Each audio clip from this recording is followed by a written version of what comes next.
오늘 계속해서 고린도전서 1장 18절에서 25절까지 말씀 같이 읽겠습니다. 한 목소리로 같이 읽습니다. 시작. 십자가의 도가 멸망하는 자들에게는 미련한 것이요 구원을 받는 우리에게는 하나님의 능력이라. 기록된 바 내가 지혜 있는 자들의 지혜를 멸하고 총명한 자들의 총명을 폐하리라 하였으니 지혜 있는 자가 어디 있느냐? 선비가 어디 있느냐? 이 세대의 변론가가 어디 있느냐? 하나님께서 이 세상의 지혜를 미련하게 하신 것이 아니냐? 하나님의 지혜에 있어서는 이 세상이 자기 지혜로 하나님을 알지 못하므로 하나님께서 전도에 미련한 것으로 믿는 자들을 구원하시기를 기뻐하셨도다. 유대인은 표적을 구하고 헬라인은 지혜를 찾으나 우리는 십자가에 못 박힌 그리스도를 전하니 유대인에게는 거리끼는 것이요 이방인에게는 미련한 것이로되 오직 부르심을 받은 자들에게는 유대인이나 헬라인이나 그리스도는 하나님의 능력이요 하나님의 지혜니라. 하나님의 어리석음이 사람보다 지혜롭고 하나님의 약하심이 사람보다 강하니라. 아멘. 아멘 하십니까? 정말 십자가의 도가 지혜롭습니까? 여러분, 십자가는 어리석음의 절정입니다. 누가 이 시대가 십자가를 지혜라고 말할 수 있겠습니까? 예수님 당시나 지금이나 십자가는 인간의 지혜로 보기에, 인간의 이성으로 보기에, 인간의 경험으로 보기에 턱없이 어리석은 것이죠. 그래서 그때도 싸웠고 지금도 싸우는 것입니다. 그때도 갈등을 일으켰고 지금도 교회 안에 갈등이 있고 교회 밖은 물론이죠. 사도 바울이 보기에는 어떻게 해서 분파가 생길 수가 있냐? 어떻게 교회에서조차 파벌이 갈리느냐? 그 궁극적인 원인이 뭐겠습니까? 역시 하나님의 지혜보다는 인간의 지혜를 의지하는 탓이죠. 그래서 오늘 사도 바울이 오늘 이렇게 선언하는 것을 듣게 됩니다. 18절 말씀입니다. 시작. 십자가의 도가 멸망하는 자들에게는 미련한 것이요 구원을 받는 우리에게는 하나님의 능력이라.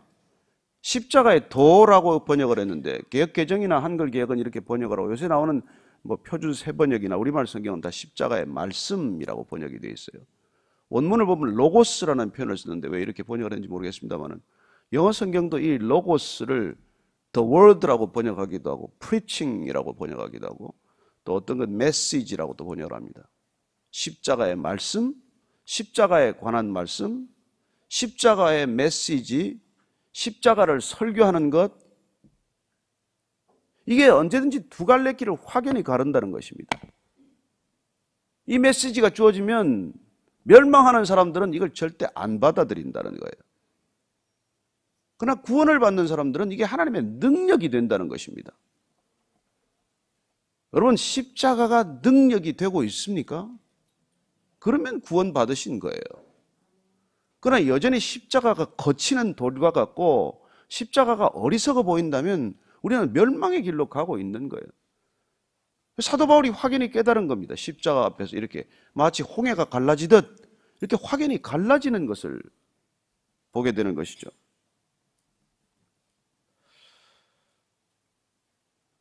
교회마다 십자가를 세웠습니다. 모든 교회들이 십자가를 세웠어요. 저희 교회는 십자가 어디 가도 못 찾아가지고 교회 찾다가 돌아가는 사람이 여럿 있는데 이 십자가를 건물 위에 세운다고 우리가 십자가의 메시지를 받아들이고 있냐? 이건 다른 문제라는 것이죠.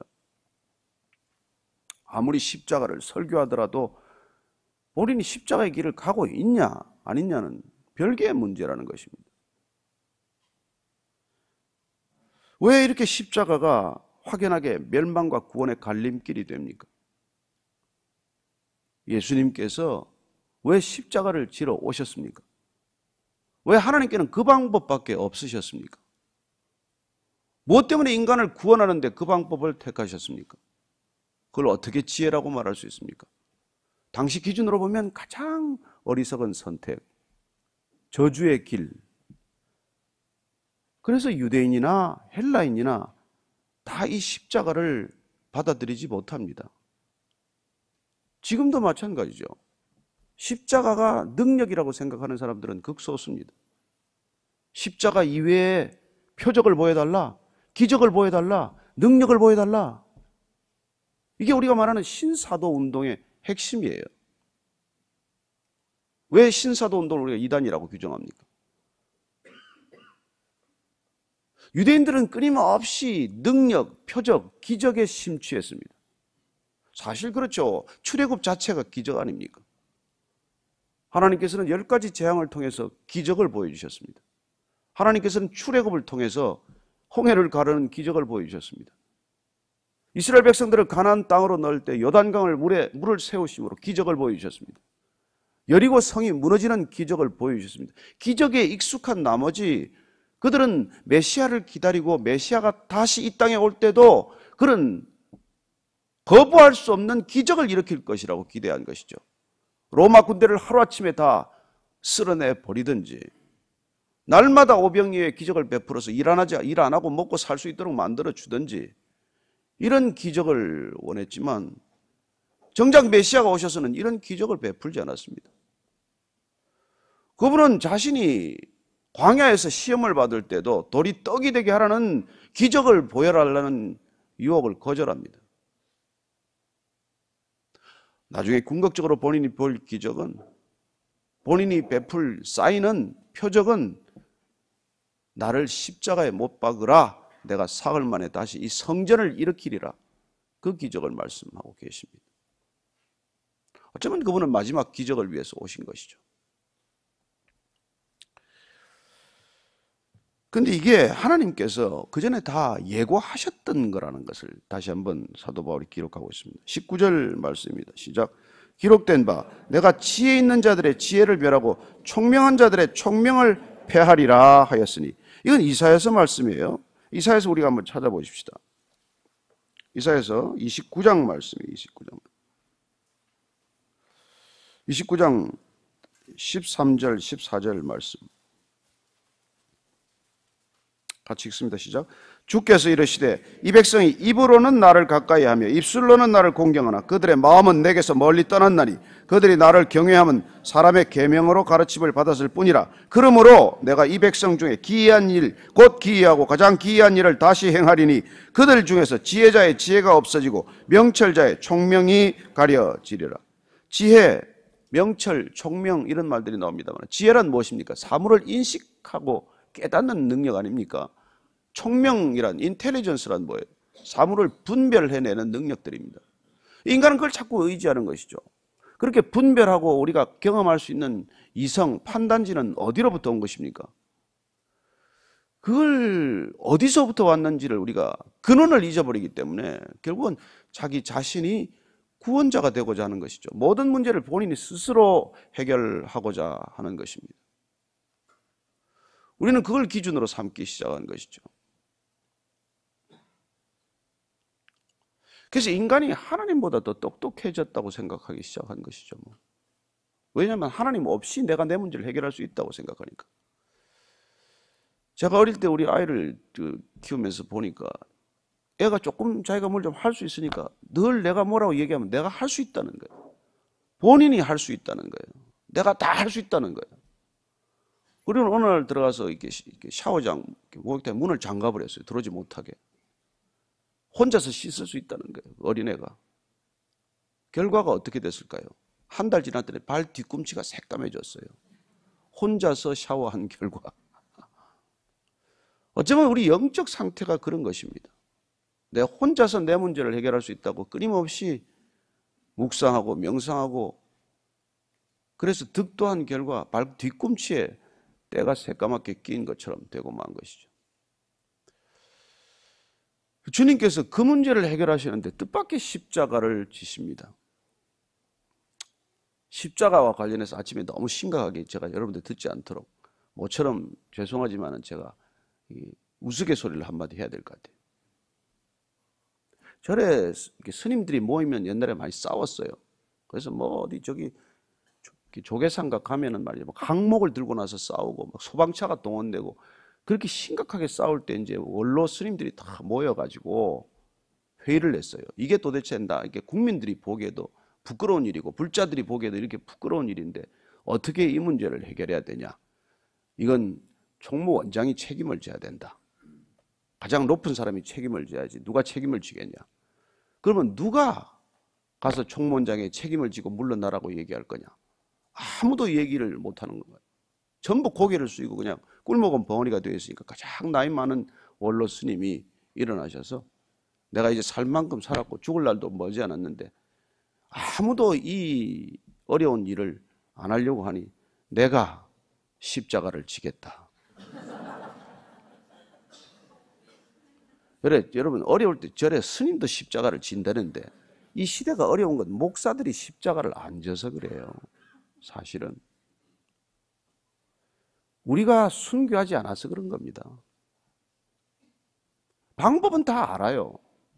이 세상의 문제가 어떻게 풀려야 되는지 알지만 누가 십자가를 질 것이냐는 거예요. 그런데 주님께서 오셔서 가장 먼저 십자가를 지신 것입니다. 그리고 그 이후에 나를 따르라 하는 사람들에게는 전부 자기를 부인하라고 말씀하시면서 날마다 자기 십자가를 지고 나를 쫓으라고 말씀하셨는데 그렇게 십자가를 지고 나를 쫓도록 하기 위해서 예수님께서는 12제자를 부르실 때 나를 따르라. 그러면 그 사람들은 모든 것을 버려두고 그를 쫓았습니다. 안드레와 시몬, 요한과 야고보, 그물을 가지고 있다가 그물을 버려두고 그를 쫓았다고 말합니다. 그리고 심지어 요한과 야고보는 그물과 함께 아버지를 버려두고 아버지를 뒤로 하고 쫓았습니다. 여러분 왜 타락해도 이 승려나 신부는 욕을 덜 듣는지 아십니까? 그들은 소유를 버려두고 진리를 쫓았다라고 사람들이 생각하기 때문이에요. 근데 목사는 왜 어려우냐면 버려두고 쫓은 게 아니라 더 가지려고 쫓은 것 같이 보이기 때문에 그래요. 하나도 버린 게 없거든요. 그리스도인들이 하나도 버린 게 없기 때문에 세상이 가지고자 하는 걸 더 가지기 위해서 이 길을 가기 때문에 사실은 십자가를 쫓고 있지 않는 것이죠. 누가 십자가를 지고 이 길을 지금 가고 있습니까? 세상이 추구하는 것들을 다 버려두고 진리의 길을 가야 할 터인데 누구도 이 길을 버려두고 가는 것이 아니라 쥔 것을 더 쥐기 위해서, 가진 것을 더 가지기 위해서, 남이 갖지 않은 것을 더 갖기 위해서 더 높은 곳으로, 더 높은 곳으로 가고자 하는 것이죠. 예수님께서 정말 하늘 보좌를 내리고 이 땅에 내려온 것이 사실이라면, 그리고 그분이 십자가를 진 것이 사실이라면 우리가 그분을 따른다는 것은 여러분들이 가장 소중하게 여기는 걸 버려두고 그분을 쫓아가야 한다는 것입니다. 그게 가장 어리석어 보이는 것이 아니에요. 그래서 십자가는 아니 가지고 있는 것도 버린다니. 근데 더 가져야 되는 게 복인 것처럼 이렇게 설교하고 거기 사람이 모이고 거기 큰 건물을 짓고 세상이 무슨 감동을 받겠어요? 자기 자신에게도 스스로 감동 못하는데 내가 내 자신에 감동 못하는 걸 누가 감동하겠습니까? 그래서 지금 이렇게 심각한 문제가 생긴 거예요. 여러분 세상의 지혜는 합리성입니다. 세상의 지혜는 효율성이에요. 효과가 있어야 돼요. 그러나 아침 9시에 온 사람이나 오후 5시에 온 사람이나 한 데나리온씩 주는 바보가 어디 있습니까? 그걸 하나님의 지혜라고 말하는데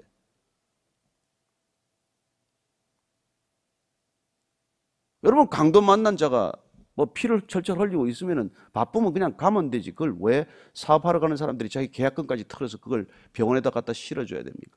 그런 바보 같은 짓이 어디 있어요? 그래서 우리가 성경을 읽으면 여러분 이건 도저히 우리가 우리 힘으로 갈 수 없는 길이라는 걸 알게 됩니다. 십자가는 내 능력으로 못 져요. 그래서 주님께서 이 십자가의 길을 먼저 가시고 그리고 이 길을 따르도록 하기 위해서 내가 성령을 부어주겠다는 거예요. 무슨 이런저런 기적을 위해서 내가 성령을 부어주겠다는 게 아니라 내가 내 안에 있어야 그 길을 같이 갈 수 있으니 그 십자가의 길은 그렇게 미련한 길이지만 이 길은 하나님의 길은 높아서 인간이 깨달을 수가 없는 것이죠. 그래서 이렇게 말합니다. 20절입니다. 시작. 지혜 있는 자가 어디 있느냐? 선비가 어디 있느냐? 이 세대의 변론가가 어디 있느냐? 하나님께서 이 세상의 지혜를 미련하게 하신 것이 아니냐? 그래서 한번 보십시다. 지혜가 어디 있습니까? 지금 이 세대의 변론가나 무슨 선비가 어디 있습니까? 세상의 철학이나 학문이나 많은 것들이 인간을 지혜롭게 현명하게 했습니까? 더 어리석게 하는 것이죠. 알파고가 세계 바둑의 제1인자 커제를 꺾었다고 그래 걔가 지혜롭습니까? 알파고가 우리를 구원할 수 있습니까? 우리를 사랑할 수 있습니까? 죄를 대속할 수가 있습니까? 근데 인간은 그런 인공지능이 지금 완전히 돌았어요. 미쳤어요. 올해를 2018년을 이게 무인의 원년이라고 지금 또 이름 붙이기를 즐겨해요. 무인 시대가 왔다는 거예요. 버스도 이게 운전사 없이 운전하고 백화점의 캐셔도 로봇가 다 계산하고. 그리고 사람들이 수없이 이제 직업을 잃겠죠. 당장 수백만 명이 자리를 잃게 될 것입니다. 그래서 오후 5시에 한 데나리안이라도 주고 그 사람을 고용하고자 하는 그 마음을 아냐고요. 그런 바보 같은 짓이 어디 있습니까? 노조나 만들고 이렇게 힘들게 하는 인간 다 파이어하고 로봇 몇 개 세우면 다 돌아가는데 인간의 지혜는 그런 길을 선택하는 거예요. 빨리 갈 수만 있다면 마하 8이 되든 초음속이 되든 상관없이 가는데 어디로 가는데? 어디로 가는데 그렇게 빨리 가는데요? 그래서 인간의 지혜가 추구하는 것은 파국을 향해 파멸을 향해 전속력으로 달려가는 것입니다. 전속력으로. 어쩌면 깊이 파다가 거기 파묻히기도 하고 높이 쌓다가 깔려 죽는 것을 인간의 지혜라고 볼 수밖에 없죠. 제가 이런 소리 하면 뭐 하겠습니까? 그때나 지금이나 하나님의 지혜로 받아들이지 않는 사람에게는 결국 멸망의 길을 가는 거예요.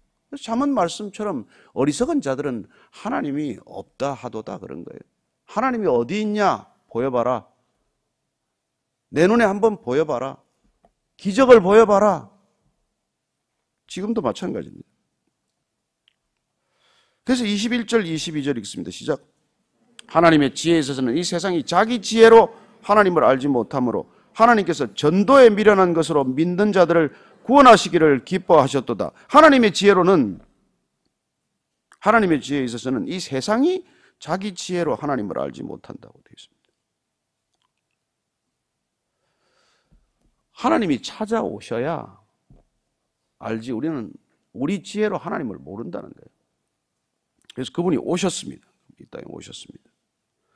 그리고는 그분은 전도에 미련한 것으로,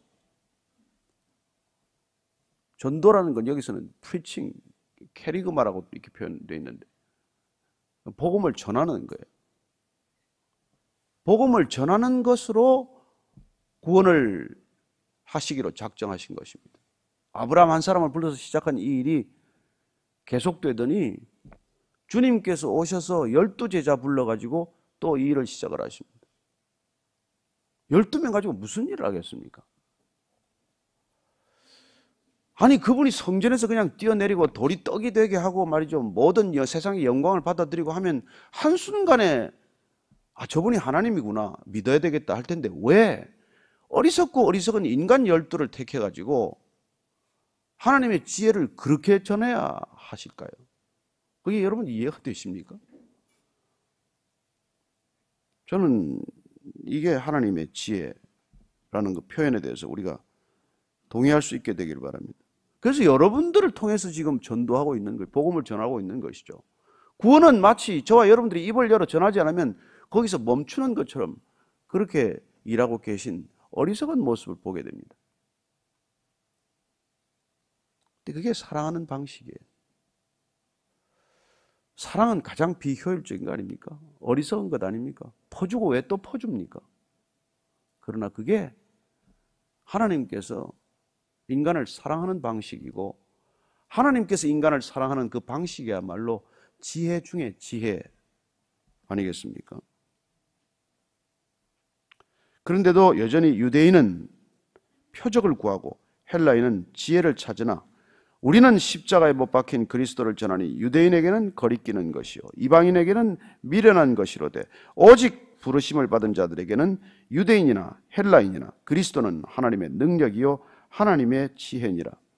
그래서 사도 바울은 로마서를 통해서 말씀합니다. 유대인에게나 헬라인에게나 십자가는 구원의 능력이 된다는 것이죠. 저는 오늘 우리가 이 자리에 잠시 모여서 기도하러 모였지만 우리가 십자가의 능력을 의지하고 기도하게 되기를 축복합니다. 내 능력으로 기도하면 여러분 세상이 원하는 걸 다 원하게 돼요.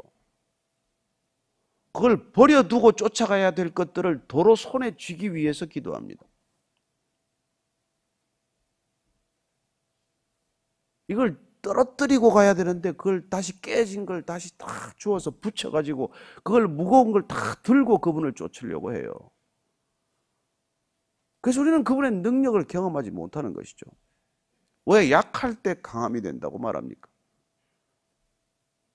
우리가 여러분 정말 우리가 이게 어리숙자리 아침에 지금 가서 차라리 헬스클럽 가서 여러분 조금 걷기나 하고 뛰기나 하면 훨씬 더 건강해질 것 같고 수영장에 가서 좀 수영 거기 한 10번이나 왔다 갔다 하면 훨씬 더 건강해질 것 같은데 그렇게 건강한 사람들이 보면 죄 짓기 위해서 건강하더라고요. 튼튼하게 그 죄를 짓더라고요. 건강하게 죄를 지어요. 저는 여러분들이 정말 약해지기 위해서 이 길을 간다는 걸 역설적이지만 기억하십시오. 그래서 내가 약해질 때 하나님의 강하심을 경험하는 것, 내가 십자가에 죽었을 때 영생이 시작된다는 것 기억하십시오. 어처구니 없습니다. 오래 사는 데 관심을 가진 사람일수록 영원히 사는 데 관심이 없어요. 아니 영원히 사는 길이 중요합니까? 오래 사는 게 중요합니까? 그래 십자가의 길이란 영원히 사는 길을 택하는 겁니다. 그 영생의 길을 가기 위해서 우리가 잠시 주어진 이 생명을 어떻게 써야 하는지를 결정하는 삶이죠. 그게 지혜라는 것입니다. 저는 여러분들이 세상의 지혜를 너무 의지하지 않게 되기를 바랍니다. 오늘날 저 세상의 지혜를 모르면 못 쫓아갈 것 같아요. 금방 탈락자가 될 것 같아요. 이제 보십시오. 세상의 모든 지혜는 AI가 다 가질 겁니다. 하나님의 지혜만 여러분들이 가지면 돼요. 결국은 하나님의 지혜가 이깁니다. 저는 그것을 믿습니다. 사도 바울이 그걸 깨달았거든요. 몸을 불사르게 내어줄지라도 사랑이 없으면 모든 것이 헛것이라는 것을 알았거든요. 아무것도 아니라는 것을 깨달았거든요. 정상이 되고 인류가 되고 모든 사람들에게 존경받는 자리에 갈지라도 내 삶의 동기가 사랑이 아니라면, 십자가의 사랑이 아니라면, 내가 죽고 그를 살리겠다고 할 때 둘이 다 사는 지혜가 아니라면 우리는 다 죽고 말 거예요. 다 죽고 말 거예요. 인간의 지혜가 지금 선택한 게 무엇입니까? 미세먼지 아닙니까? 숨도 쉬기 어렵게 만들지 않았습니까? 우리 어릴 때는 아무 데나 가서 두 손으로 물을 떠먹을 수 있었습니다. 어떤 개울이나 개천 웬만한 산에 가서 들어가서 그냥 물을 떠먹을 수 있어요. 이렇게 페트 병에다가 물을 담아 먹는다? 이런 어리석은 일이 어디 있어요, 우리가. 그런데 이걸 우리가 지혜롭게 살아가면 어느 생수가 좋은지 표도 분별하고 그것도 정보를 공유하고 그게 우리의 살아가는 방식이에요. 어쩌겠습니까? 우리도 그런 방식에 지금 젖어서 살지만 그러나 우리는 궁극적으로 하나님께서 우리에게 지혜를 부어주신다는 믿음을 가지고 후히 주시되 흔들어 이렇게 넘치도록 주시는 그분께 먼저 지혜를 구할 수 있게 되기를 바랍니다. 그 지혜에 그는 위에서 세상의 지혜를 분별할 수 있게 되기를 바랍니다. 세상의 지혜라고 다 지혜가 아닙니다. 세상의 트렌드라고 다 옳은 것이 아닙니다. 저는 우리가 이게 어리석어 보이지만 이 아침에 우리가 이렇게 모여서 이렇게 기도하는 게 이게 얼마나 어리석어 보이겠습니까? 이 여러분 의자가 이 대한민국 교회에서 제일 싼 의자입니다. 4년 반 쓰고 이사 올 때 이거 다 버리라고 그래요. 지혜롭게 조금 좀 쿡신한 걸로 바꾸라 그랬어요. 그런데 어리석게 이걸 다 끌고 와서 이 의자를 좀 쓰고 있는 것입니다. 여러분 이게 하나님의 지혜이기 때문에 그래요. 이해가 되십니까? 불편한 게 하나님의 지혜입니다. 여러분 편안하려고 하지 마십시오. 난 직장인들의 31%가 34%가 비트코인 투자했다는 걸 깜짝 놀랐어요. 대박이 나는 게 지혜가 아닙니다. 저는 우리 모두가 하나님의 지혜 위에 설 수 있기를 바라고, 그리고 정말 우리가 십자가의 지혜를 우리가 살아간다면 세상이 그 지혜에 경탄해야 마땅합니다. 너는 어떻게 이렇게 어려운 시절에도 그렇게 평안할 수가 있니? 이게 질문하는 이유가 되어야 하고 여러분들에게 지혜를 구하는 통로가 되어야 하지 않겠습니까? 그래서 여러분들 얼굴이 이렇게 환할 필요가 있어요. 옆에 얼굴 보고 한번 인사하고 마칩시다. 하루 종일 웃고 사세요. 요즘 얼굴이 왜 그렇게 좋습니까? 네. 그런 얘기 꼭 듣게 되기를 축복합니다. 그런 얘기를 들어야 여러분 복음이 시작이 될 거 아니겠어요? 네. 옆에 분들한테 한 번 정말로 여러분들 사랑한다고 고백하고 오늘 기도하십시다.